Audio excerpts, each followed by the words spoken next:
Hey guys, Henry Mims here with England Brokers, and I am here to get the 321 on Miniopolis. We're out here in Cocoa, and I gotta say, before I met Ryan, I didn't even know this was here. And we kind of got to talking a little bit, and I said, this is something that I definitely want to kind of bring to the forefront, you know what I mean? So before we get into all that is Minneapolis, where'd you come from? What did you do? And by the way, welcome to the show. Thank you for having me. I was born and raised in Miami, Florida. Oh, wow. Yes, and I met my wife at the time, she was my girlfriend, in Miami, Florida. Right. And we just said, let's go do something crazy. So we decided to move to Colorado. From Miami. From Miami. We went from the nice warm weather to who knows what to expect. We loved it over there. We moved over there, we started our business over there, we got married over there. Right. And we knew when we were ready to start a family, we were ready to move back to Florida. So now we're here in Brevard County, starting our new company, Miniopolis. Nice. Fun fact, I lived in Miami for 14 years. We had a house in Hialeah. Well, we had a place in Hialeah. We were building a house in Homestead. Andrew came through. I also lived in NMB, North Miami Beach, for a little while, out in the Cherry area. Man, that's a small world. What part of Miami did you live in?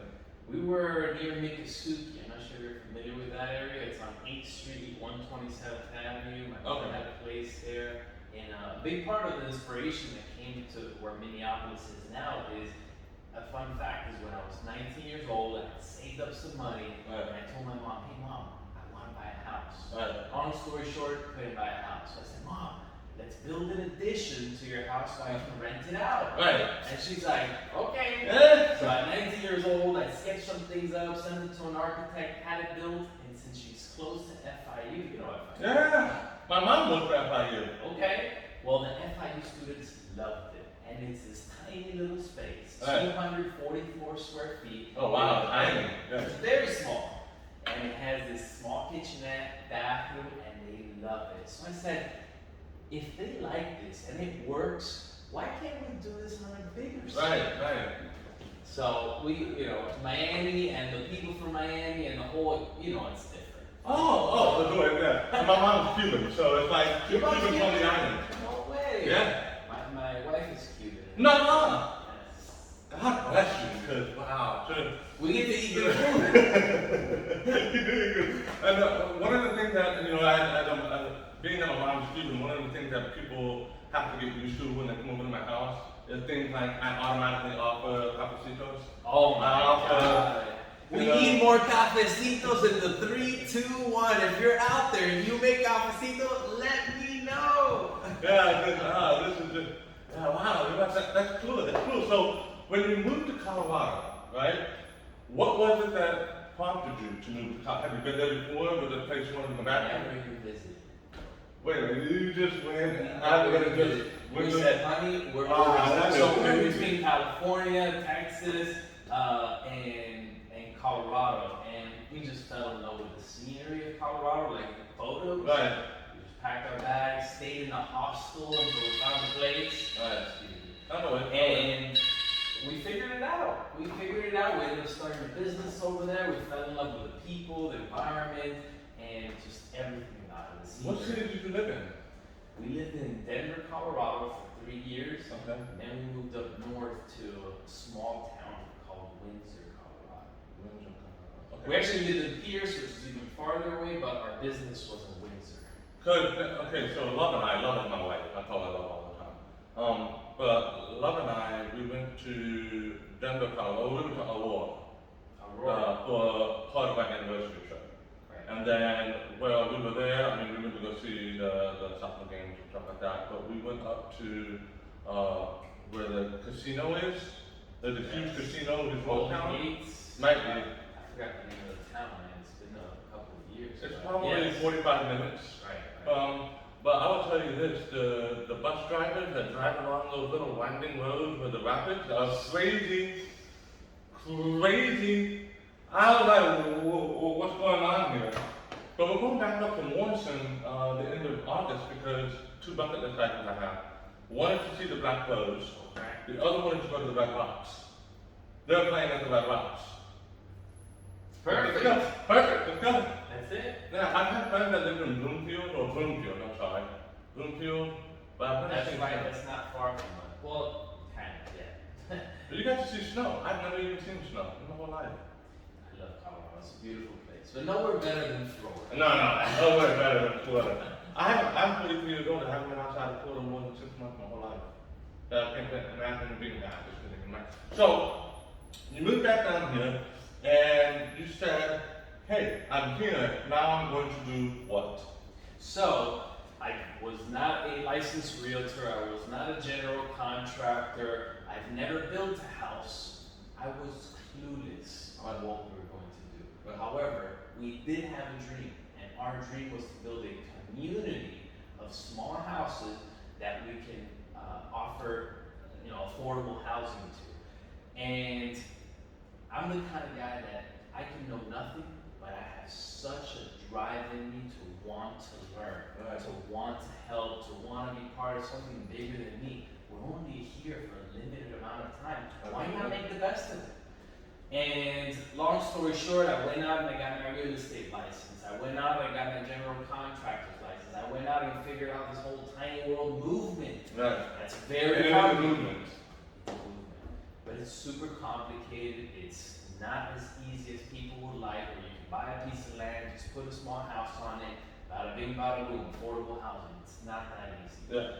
So we had to figure it all out, and it took us about a year and a half just figuring it out before we ran across Braveheart Properties, which is where we're standing right now. Right. This community is the only tiny home zone community in the state of Florida that allows us to build our houses. What are our houses? They're site-built tiny houses on a concrete slab using SIP panels that is strong enough to withstand Florida's heat, fight it off, making your house very efficient, a lot of energy savings like we talked about earlier, and they can fight off storms. We know that Florida's the hurricane zone. This house is built to withstand those hurricanes. Okay. And that's what we're all about, is building sustainable housing that's safe, that's reliable, that can appreciate in value like any standard home, but with a little smaller price tag on it. It's not more attractive. Right. So you said earlier about this was the only place. What gives? County zoning throughout the state of Florida all varies. And when I first started this, I called every single county in the state of Florida and asked them, can I build a 500 square foot house? They didn't let me. So, long and behold, I ran across J.T. Etchells in this community who had worked 7 long, hard years to get the zoning changed for this community. It took them 7 years. 7 years. She actually helped them write the building ordinance to build this size house. Well, I'm glad they did, but like throughout the state, that's pretty stupid that you can't just let people. It's again, it's complicated. Right. And we hope at Miniopolis to make it easier for people to find affordable housing where they can give back to Mother Nature and Earth by living more sustainably.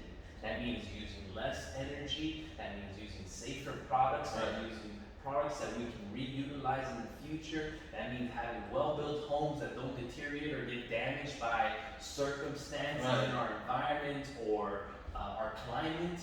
All of these things are important. But a lot of builders are not taking this into consideration. Minneapolis is, and we're proud of that. So when a person comes in, they first look at. Like I can tell you right now, when I walked in, it was very comfortable.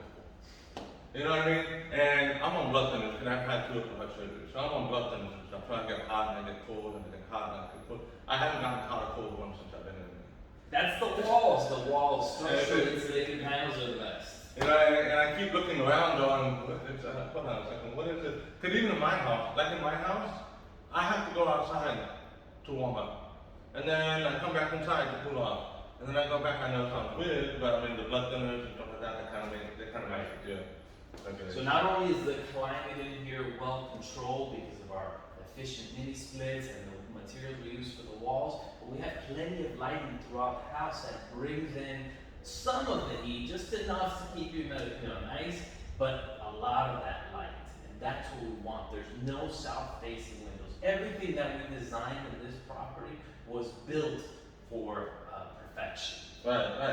And I can definitely see it. And I love a lot of you can't see it. You know, I'm going to probably take that out for a second in a little bit and just kind of showcase the property. And, you know, I mean, the fact that you were able, number one, it's absolutely gorgeous. I mean, everything is just absolutely gorgeous. Thank you, I appreciate that. Number two, you would think that in a household, when you pull up to the house, it's a tiny home. It is what it is. But you don't realize how much you can do with it. Like the storage space in here is ridiculous. You have countertops, you have appliances, you have more storage space over here. You have a garage attached. You have it's almost like, not even, it's like what is it called? Where the shower comes out, but that opening thing now. It's a beautiful shower. Actually, I am going to take that off and show everything. So where the bathroom is done, and the air conditioning, that's huge. This isn't, I don't know if you can hear, but my phone is very sensitive. There's no noises. You know, and one of the things that I wear in, and when I go by, any house in particular, and you go by the appliances, you go by the lights, you go by all these things, you hear this like, it's almost like a buzzing. Right. And except for when I went by, I went by something over there. That's the only time I've ever. See the exhaust fan in the bathroom, which is doing its job of extracting humidity. Yeah, but that's the only thing. That's it. That's That's all you're gonna hear. That's the only I heard. That was it. Which is something to be said to somebody that just wants peace and quiet. So this house that you built, right? Can this go anywhere? Like for example, if somebody who's watching this said, hey, I own some land on the beach. Could you put this on the beach?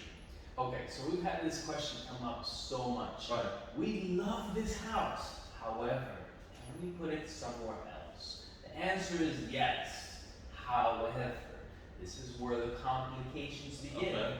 The property must be properly zoned to allow this style house. So you have two options. One, build this type of house as what they refer to as an ADU. An ADU is an accessory dwelling unit, meaning you already have an existing house on your property and you're looking to create a little sub-house in the backyard, right? As long as it connects to the same water meter and electric meter, that's considered an ADU. And you can do that in certain areas of Brevard and throughout the state of Florida, depending on zoning. Second option is to find a piece of land, call the building department, and ask them, can I build a 500 square foot house on this piece of land? They will tell you yes or no. If the answer is yes, the first thing you do is you call Miniopolis. If they say no, the second thing that you do is that you ask, can I have a zone? Can this land be changed for the zoning to allow for a tiny house to be built? Right. And that is when we start taking steps in the right direction to figure out whether we can build this house there or not. Okay, so I'm a problem solver, right? Right. So now my mind's letting go. And so can you, and if you don't know, you don't know, but can you build a house on 2 acres of land and then build 10 tiny homes along with that one big house? All boils down to zoning. Zoning will determine what you can or cannot do. Okay. And if it's within Brevard County limits, thank God for Brevard, they were the first ones to allow tiny houses to be built. So, Space Coast is awesome. we're awesome. Let's go. Let's build more tiny houses. So, as long as it's within Brevard County, we know we can do tiny houses. The second thing is finding out if you can build multiple because of the density, the zoning, the area, all these factors come in when we're deciding where to build these tiny houses. And we hope to see more of it. The reason why I was asking is because one of the big things, again, I'm a real estate agent, you know the deal as well. The rentals and stuff like that nowadays, and you've heard me say it on a few videos, it's stupid, it's ridiculous, not that people shouldn't be able to, but the way things are going about, and I hope it changes soon. But the reason why I'm asking is because You have, like, for example, right now, I know people who have a house, and they have done conversions, because they have a child that was going to go off to college. But when you look at the colleges, they're $15,000 a year just to room and board, and if your child gets a full ride, that's fine. It might not include the room and board, so then you're looking at $60,000 debt just by going to school, just for living with them, you know? And all these things, so this could be something for someone who wants to build a tiny home in the house behind it, or the yard behind them, because you could fit in a large enough land, you could fit this easily. The truth is, tiny houses have so many purposes. Right. There's the mother-in-law suite. There's kids who want their own privacy but can't afford to move out yet. Right. Parents want to keep their property values high. They build a house for their child in the back. There's Airbnbs. There's so many different. You could Airbnb the crap out of this.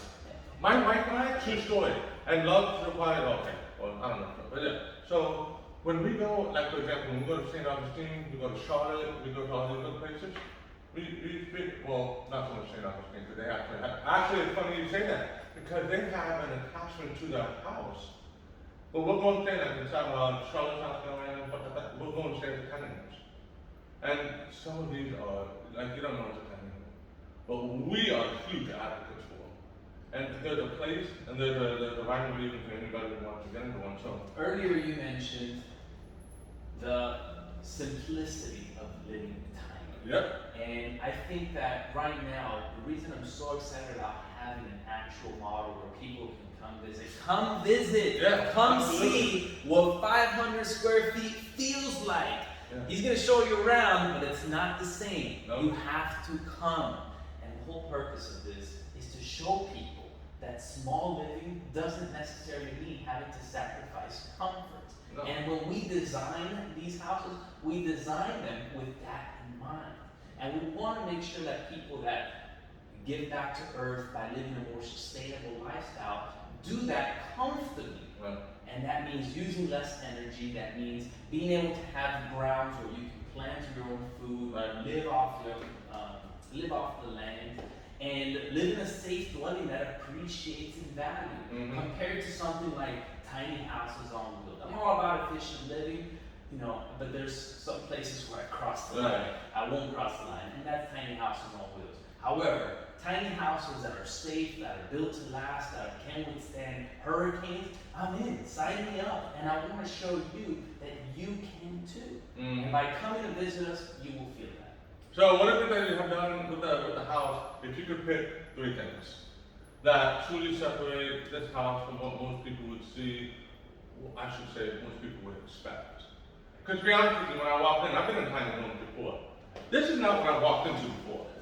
You know, so that's why I'm like, if you could pick three things that would separate this from what people's expectations would be, what would it be? Like as far as how you built it? You're limiting me to three only? Three. Oh, That's it. God. I'll give you four. I'll give you four. That's it. Honestly, there's just so much. When I first started this, I went all out. I said, what would I want in a house if I were living there? One of the things that I love and I'm all about are smart houses. And I'll tell you why. It's not necessarily because I'm lazy or I want to do less. It's because they offer so many advantages to keep your energy bills down, to do things that you can't do because you physically can. You can't, see what's in your fridge. You want to look at your phone. These are little conveniences. Applications on the outlets that you have connected to it. Appliances, I'm sorry. Turn it on because you're taking a shower. Whatever. There's just so many things, and with things like Google. So you could warm up your oven by the Exactly. Hey Alexa, turn on the oven to 350 degrees. Boom, it's warming up for you. Now you're taking care of whatever you're taking care of while your oven's being warmed up. So it's small little things like that, but more importantly, things like insulation. More than ever, as our climate continues to warm up, we need to figure out ways to keep our houses, avoid the heat from Florida at least. A lot of people depend on their AC units. While it's a fantastic and convenient thing for all of us in Florida, it consumes so much energy. And not good for the environment. We Right. need to build houses correctly so it can fight off the heat, and the air conditioning is just supplemental to us, cooling us down.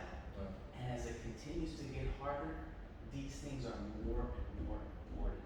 So number 2 would be the energy efficiency of this house and the materials we use to keep that heat out. Okay.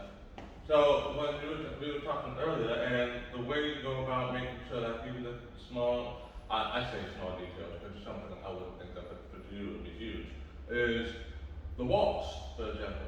So what would, for example, what would separate the walls from the walls of my house? So right now the 2 most standard options are stick frame, meaning 2x4s or 2x6s, whatever, are put up as a frame of the house. Okay. Then they'll come in and they'll add some sort of fiberglass insulation to help avoid some of that heat from penetrating Right. into the house. However, I think it's the itchy stuff, but yeah. exactly. Most of those have an R value, which is a whole different topic. Mhm. It basically determines the insulation value, how much heat it's keeping out of your house. Right. Meaning, the less air conditioning that you use. Right. Okay? Those standard are around R19. These walls are R29. More than, close to more than 10 counts more than what your standard housing is. And that may not seem like a lot, but it's huge when it comes to insulation. Right. Not only that, but our roofs, standard roofs, I think it's 26. I have to double check. Ours are about 39 R value. So again, complicated stuff. What's the point of it all? Is that with the building materials that we use, we fight off the heat. Right. We keep the heat outside, bring the light inside. That's the goal. And one of the things that I always keep getting drawn back into is, for example, this is a 1 bedroom. And people know about 2 bedrooms, they know about lofts, they know about all these different things, right? But even with this, with a 1 bedroom, it doesn't feel like a 1 bedroom. It feels like it's gonna lead you to something, you know what I mean? Which And is you know the reason for that is because we decided to add a garage. While most people would utilize a garage to store a car, I did not see it like that when I designed it. You know how I saw it? I thought of it as a workspace. If I am somebody who's, handy, creating things, selling them online, that's my workspace. Right. If not, that is where you get to do your business from at home. And right now, more than ever, are people looking for additional source of income while staying home. And I find it amazing because we should be striving to do more Oh, as absolutely. a small community to give back to our community with our own given talents. There's something that you're good at, that you can do that most people can't. You're doing it now. You're interviewing. I am. That's what I'm doing.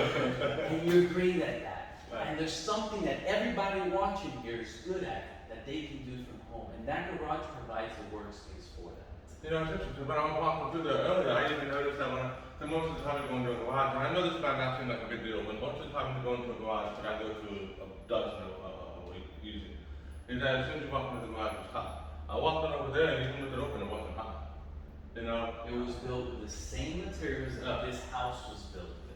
So even if you wanted to add an air conditioner or mini split on there, you can, or keep it nice and cool. But if you just open up the garage door, the back door, you get that nice breeze through there, you won't even need it. Plus we got a ceiling fan. Yeah. Not very common for garages. No. But again, it brings back the point of it being a workspace. Yeah, you can do whatever. So that's what makes it feel bigger.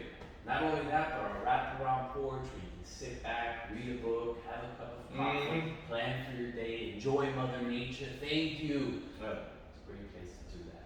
So do you have any other designs that you're thinking of doing after this one? Yes, we've had so many people come through here, and they tell us all the time, they say, Brian, do you have a 2-bedroom option? And the answer is yes. This house was built to be a 2-bedroom option.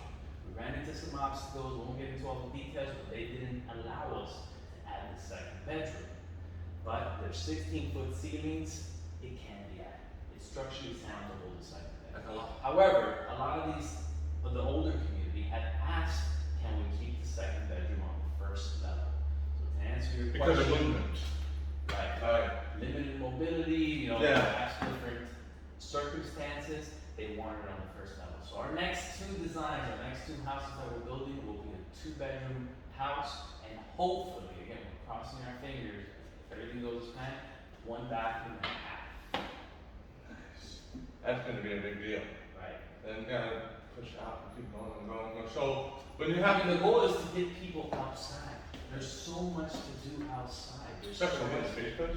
Oh my God, to go visit all the delicious restaurants, to go watch the space shuttle, to go on a cruise somewhere, to just enjoy what Mother Nature has to offer. Well, Go hiking, go plant some trees, go grow a garden. Like there's just so much. Why are we staying home so long for so much? We need to consolidate our living space and get out there and go enjoy life. I love that because there's so much to do. And for a long time I would stay home and I didn't really do much. But then I started realizing I have all these hours in the day, and those days turn into weeks, turn into months, turn into years. How much time I eventually 8 hours a day, if that. Eventually, and then all the work that I do, and then the rest of the time it's just basically I'm just gonna sit home and do nothing. You know what I mean? It just doesn't make any sense. By the way, fun fact, I don't know if you know this or not. Did you know that 321, the area code is 321 last stop for space shuttle? I didn't know that. Yeah, 3, 2, 1. Yeah, there you go. That's where 321 came from. That's very cool. See, I enlightened you. This is what I do all day long. All day for a minute, Yeah. and you love it. My wife loves it. Right. Not a lot of time though. Okay. So when you were talking about earlier, when it came to you're here in Brevard County, and you came because of the ability to be able to do what it is that you saw, the vision that you had, and whatnot. What can we as a community do to help you with your vision?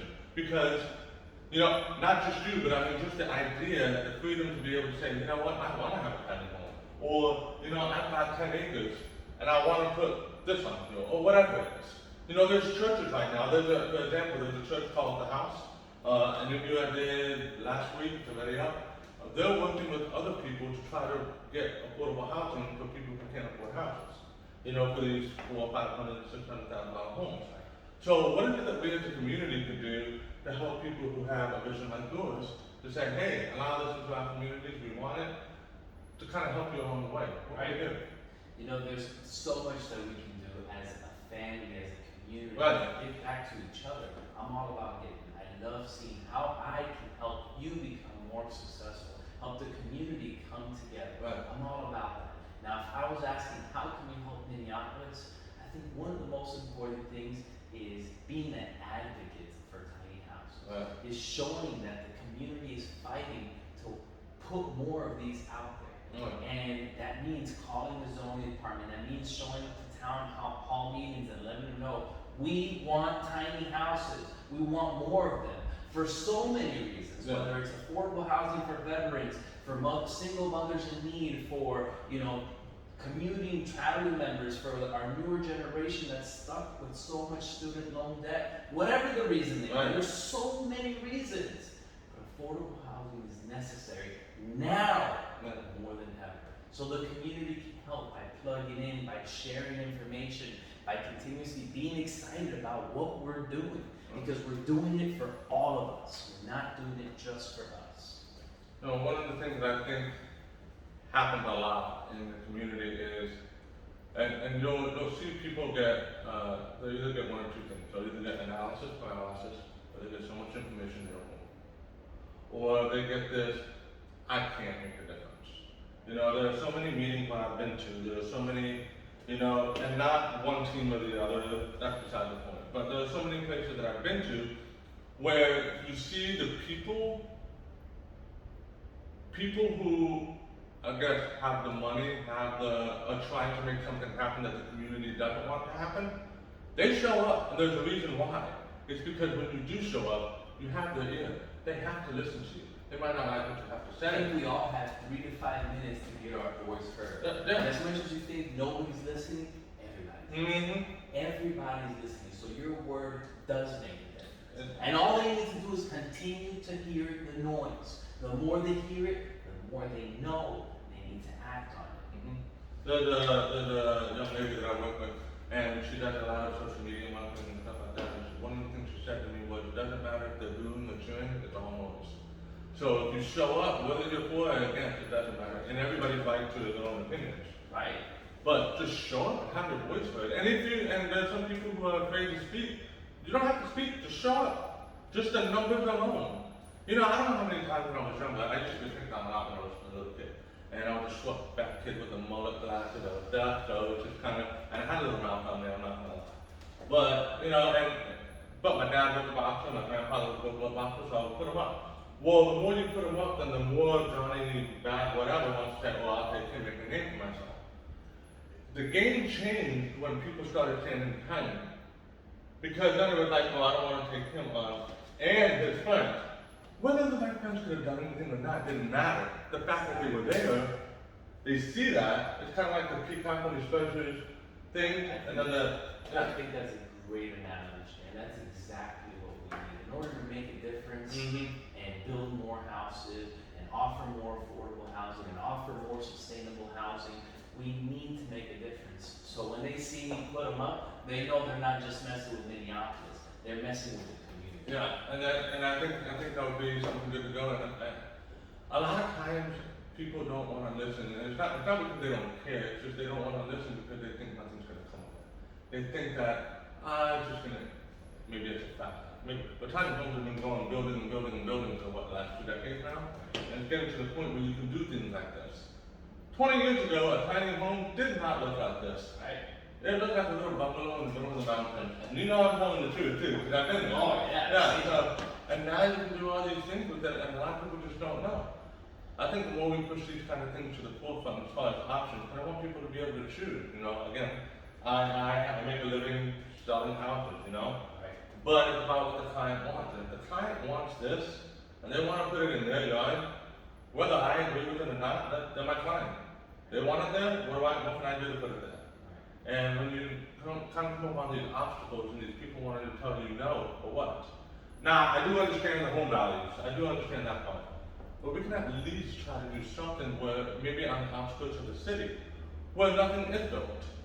You know, Well, I like to address that concern. A lot of people believe that by putting a tiny house in an area that has, let's call them standard homes, that the property values around there will depreciate is actually completely wrong. And I'll tell you why.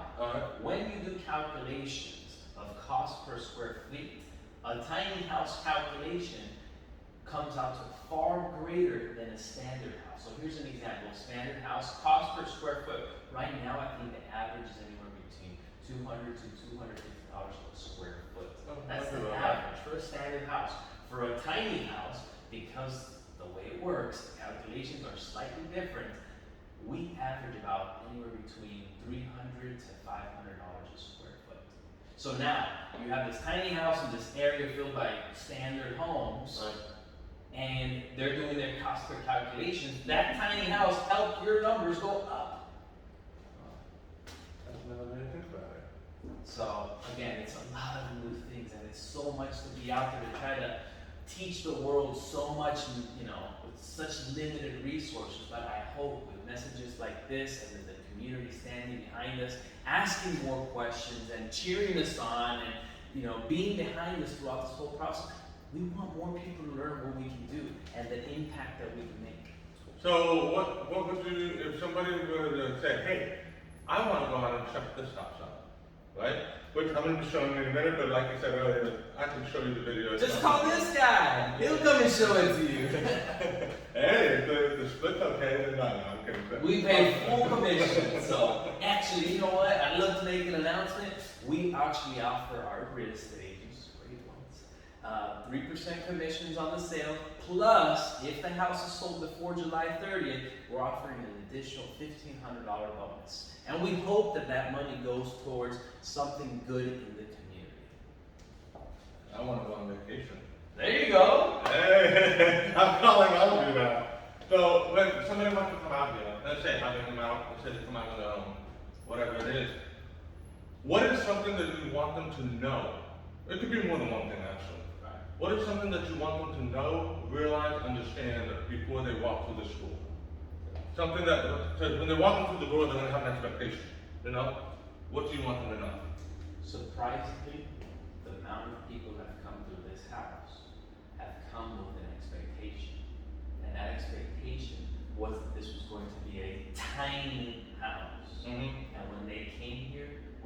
exceeded their expectations. Right. That this tiny house is a lot bigger, a lot more comfortable than they ever imagined.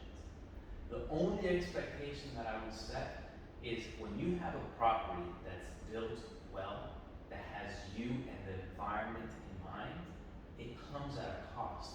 And now, more than ever, our labor costs through the roof, materials delayed and expensive, and land super ridiculously expensive. So come with the mindset that you will spend a little bit more money, but you will have the best product out there. Okay. Alright, remember that when you come out here and take a look? So, we're out here in Cocoa, so we're about, what, 5 minutes, or 5 minutes maybe from the interstate? Yeah, we're about maybe 5 minutes. Yeah, so if you come out here, just come down the interstate, Cocoa, jump off of 520, that would be the first left, and then go down. West of 95, south of 520. We're right on Tucker Lane behind the McDonald's. Stop by, come schedule an appointment. We'd love to show you around. I'll bring it. Yeah. And we will be hosting open houses. We don't have any more scheduled right now, but we will keep you posted. I'll make sure to notify you so we can get the whole gang. Oh, before we bring this all wrap this up to an end, we're talking about the house and everything. Are you working with anybody that's gonna be able to help people get the house? Like the financing and things like that? That's an important thing as well. Right, that's actually a great question. I'm so happy you brought that up. Yeah. Right now, it's very unique that we're building a unique concept, something that most banks have never had to deal with. So working with the right lender is very important. And yes, we have the right lenders to help go through this process to get this house financed. Okay. Alright, so that's a big thing. It's huge. It's huge. Not everybody has $265,000 they can dish out of their pocket. Right. So it's important, especially for those looking for affordable housing that need the help.